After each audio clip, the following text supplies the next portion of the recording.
ЖК ишканасы өзүбүздүн канчалык деңгээлде даярдыгыбызды көрсөттүк. Бизде атайын даярдалган командалар жана атайын даярдалган сценарийлер бар. Ошо негизинде мен ойлойм бардык эле жумушчулар өз ишин так эле аткарды. Эч кандай катачылык кетирилген жок. Шаардын өрткө каршы кызматы деле өз убагында келип, буларда деле катачылык кеткен жок.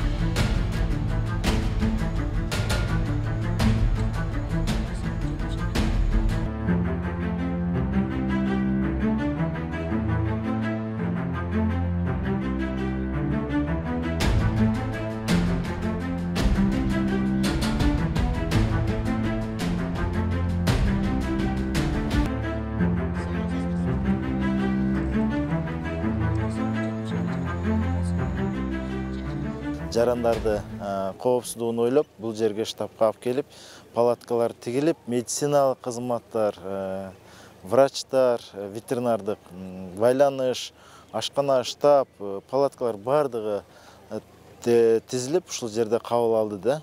Бунун бардыгы бул учение десек болот. Кудай сактасын, эгер ушундай бир шарттар түзүлүп калган болсо, биздин жарандык коргонуу кызматтын кызматкерлери, жетекчилери, техникалары дайым даяр экенин билсек болот да. Бүгүнкү штабта эң жакшы, эң мыкты деңгээлде биздин жарандык коргонуу кызматтын кызматкерлери мындай машыгуудан өттүк десек болот.